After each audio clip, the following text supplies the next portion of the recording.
How does the government shutdown impact mortgage loan closings or real estate closings? So first of all, this is at Cross Country Mortgage because that's my parent company, Veterans Lending Group. We're a DBA of Cross Country Mortgage. I'm not speaking for any other mortgage companies. But at Cross Country Mortgage, this is what we are seeing. So number one, the Federal Reserve, which is where the funds pass through for the wires to be sent and received by the closing companies, the attorney offices and escrow offices, there is no impact because the Federal Reserve does not rely on congressional funds. You can still send your wires, everyone. There's no impact on ordering appraisals for FHA loans. And the FHA customer service is going to be impacted due to limited staff, so just expect longer wait times. There's no impact as far as the appraisal delivery process for FHA loans. There's no impact on FHA mortgage insurance premium. Now, flood insurance.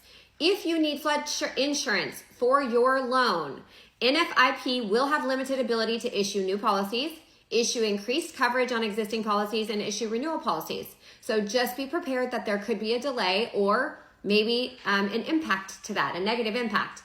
Fannie and Freddie, there's zero impact, so that's conventional loans. There's zero impact to communicating with Fannie and Freddie or anything that's needed from them. HECM endorsements are actually for reverse mortgages, and they have been suspended, but closings are not affected. So any endorsements will be suspended, so there will be a delay until the government opens back up. There's no impact to the NMLS. Thank God everybody's working on their clock hours and renewals right now, and we need to make sure that those renewals keep pushing. So there's no impact there. Non-agency, which is private investors, you're just going to follow the individual investor requirement, so there's no impact there. Social Security number and Social Security income validation, if required, we must wait for validation unless alternative documentation is permitted to be used. For us, we're not expecting a huge impact there because of the way that CCM operates. Let's see, transcripts should still be available. So that's tax transcripts when necessary. We don't order them on most files.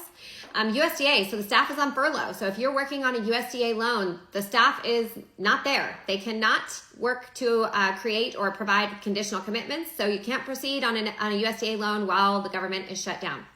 VA loans, this is a big one because this is what we specialize in. 90% of our closings are VA loans. There's little to no impact. Just expect some longer wait times for non-automated functions through the VA. So that's great news. Love to hear that. And then verifications of employment.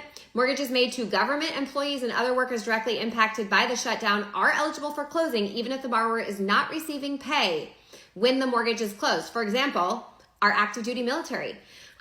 So if they are not receiving paychecks for some reason, or if they are furloughed, for example, the borrower is on furlough or is exempt from the furlough status but is experiencing an interruption in pay due to the shutdown, as long as their income and employment documentation requirements are met, including the requirement for a 10-day pre-closing verification of employment, and the seller has to acknowledge that the borrower will not return to work after the shutdown ends. I don't know why the seller would have to acknowledge that, but we're good to proceed. So quick update for you guys. If you're wondering how the government shutdown impacts the mortgage loan process with Cross Country Mortgage or us, Veterans Lending Group.